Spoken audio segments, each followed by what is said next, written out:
बिस्मिल्लाहिर्रहमानिर्रहीम। अस्सलाम वालेकुम। आप देख रहे हैं शहजाद मलिक एक्सक्लूसिव। मैं हूं शहजाद मलिक और आज के प्रोग्राम में आप सबको खुशामदीद कहता हूं।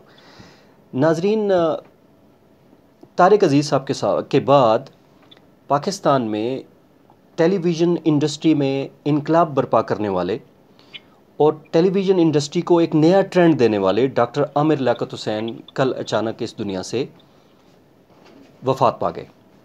इन्ना लिल्लाहि व इन्ना इलैहि राजिऊन। उसके बाद और उससे पहले उनसे जुड़े बेशुमार वाक़यात और मामलात सोशल मीडिया के ऊपर आए और कुछ मामलात यहाँ तक जो लोग हैं वो बयान करते हैं कि उनकी जो ज़िंदगी का इख्तिताम जो ट्रेजिक एंड हुआ उसमें सोशल मीडिया का बड़ा हाथ था, क्योंकि उनकी आखिरी वाइफ दानिया शाह ने उनको बहुत ज़्यादा बदनाम किया और इस तरह मिली जुली राय जो है वो उनके बारे में चलती रही और उसी वजह से वो बहुत ज़्यादा डिप्रेशन का शिकार थे। और इस वक्त जो सोशल मीडिया और जो प्रिंट मीडिया और इलेक्ट्रॉनिक मीडिया जितने मुंह उतने बात वाली कहानियाँ बयान कर रहा है और बयान की जा रही हैं, लेकिन हम ये चाहते हैं कि डॉक्टर आमिर लियाकत हुसैन ने कोई अच्छा काम भी किया होगा और इस वक्त क्योंकि वो दुनिया में नहीं रहे तो हमें कोई ना कोई उनकी अच्छी बात ढूंढ के बयान करनी चाहिए। मेरे साथ टेलीफोन लाइन पे मौजूद हैं सीनियर सहाफ़ी और तज्ज़ियाकार और आमिर लियाकत हुसैन के करीबी दोस्त तस्वर किए जाने वाले और बहुत सारे ऐसे अच्छे वाक़यात जो आमिर लियाकत के हवाले से हैं उनके पास इमानतन मौजूद हैं। और आज हम ये चाह रहे हैं कि उन्होंने कोई एक आधी जो नेकी हमारे पास या हमारे नॉलेज में है हम वो बयान कर दें और जो उनकी मग़फ़िरत है अल्लाह करे उन वाक़यात की वजह से हो और उसके रावी के होने के हिसाब से हम वो चीज़ बयान कर रहे हैं। मेरे साथ मौजूद हैं सीनियर सहाफ़ी और तज्ज़ियाकार जनाब सबूक़ सैयद साहब। अस्सलाम वालेकुम सबूक़ सैयद साहब, आप मुझे सुन सकते हैं? वालेकुम अस्सलाम जी, शहजाद मलिक साहब। सर जी, आपने डॉक्टर आमिर लियाकत के साथ बहुत अच्छा वक्त गुजारा। आपके नॉलेज में बहुत सारी उनकी अच्छाइयाँ हैं और मुझे ज़ाती तौर पे पता है कि आप लोगों की अच्छाइयों को बहुत ज़्यादा प्रचार भी करते हैं और एक हद तक आप ईमानतन भी अपने पास रखते हैं। एक वाक़या बयान कीजिए जब एक ज़रूरतमंद आपके पास आए और आपने डॉक्टर आमिर लियाकत साहब को कॉल की थी और वो बहुत जल्दी जो आपने उनसे रिक्वेस्ट की थी वो हो गई थी। वो वाक़या ज़रा बयान कर दीजिए। बहुत शुक्रिया शहजाद मलिक साहब। एक बात हमें याद रखनी चाहिए कि इंसान खूबियों और खामियों के मजमूए का नाम है। जी जी, और इंसान अपनी तबीयत में, अपनी फितरत में बहुत ही पेचीदा मखलूक है। बिल्कुल। और हम किसी शख्स के बारे में उसकी ज़ाहिरी ज़िंदगी को देखकर फैसला नहीं कर सकते।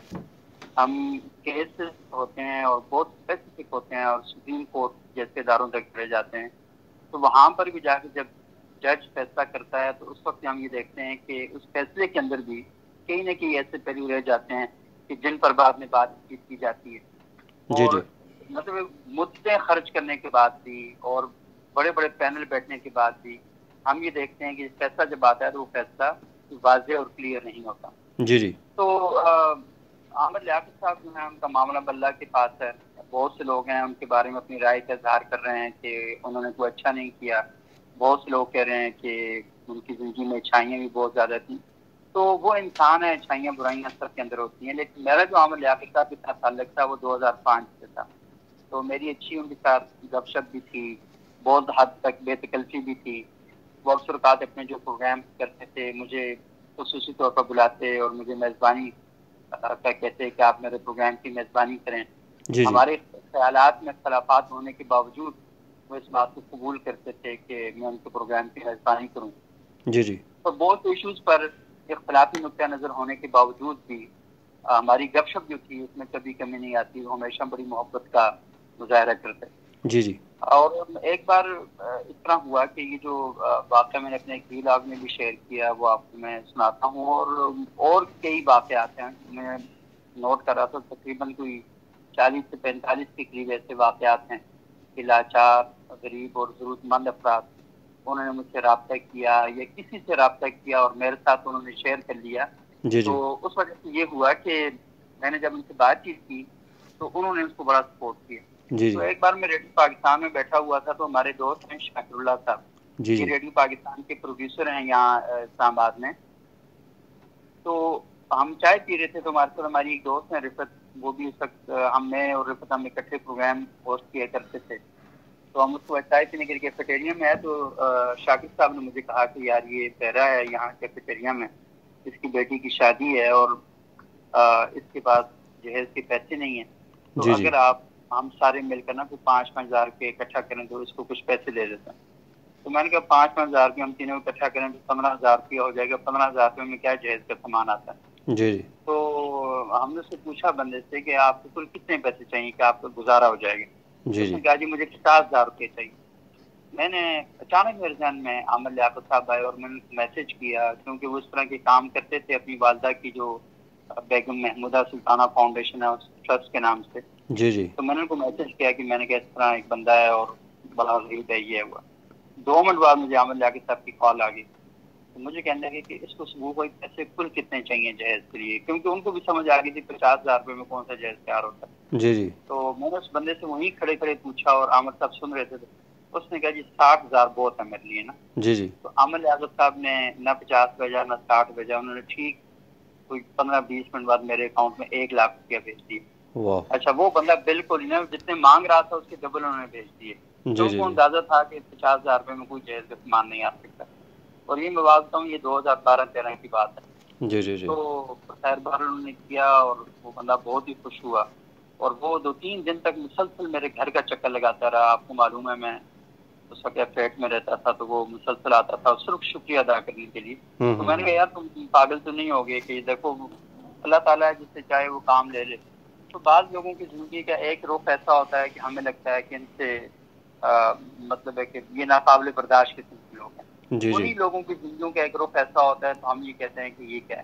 تو انسان اصل میں اسی چیز کا نام ہے, اسے کسی ایک پیمانے پر ایک ترازو پہ رکھ کے جج نہیں کیا جا سکتا. اس کی صبح اور ہوتی ہے, اس کی شام اور ہوتی ہے, اس سے تین پر اور ہوتا ہے اور آپ سے تین اور ہوتا ہے. شفیق سید صاحب آپ کا بڑا ویلڈ نقطہ ہے. اس پہ انشاءاللہ تعالی ہم ایک دفعہ پھر آپ سے رابطہ کریں گے, پروگرام کریں گے اس حوالے سے.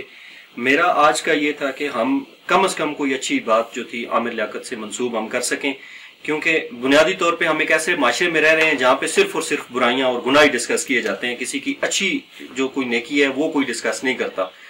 تو یہ بڑا اچھا پہلو آپ نے اٹھایا ہے. انشاءاللہ تعالی اس پہ ہم آپ سے دوبارہ بات کریں گے. آپ کا بہت بہت شکریہ شفیق سید صاحب. ناظرین, یہ گفتگو کرنے کا مقصد یہ تھا کہ کم از کم عامر لیاقت اب اس دنیا میں نہیں رہے, وہ ایک ابدی زندگی جو ابھی جس زندگی نے شروع ہونا ہے اس میں چلے گئے ہیں, جو ہم نے اصل میں وہ گزارنی ہے. اور میرا یہ مقصد یہ تھا کہ کم از کم کوئی اچھی چیز ہم ان سے منسوخ کر سکیں. کوئی اگر انہوں نے اچھا کام کیا تھا ہمارے نوٹس میں تھا, کیونکہ شفیق سید صاحب نے بہت پہلے یہ میرے سے ڈسکس کیا تھا اور میرے ذہن میں تھا, تو ہم نے آپ کے سامنے رکھ دیا. اپنا گجروا کے لوگوں, اپنے دوستوں رشتہ داروں, سب سے بڑھ کے اپنے والدین کا بہت زیادہ خیال رکھیے. اللہ حافظ.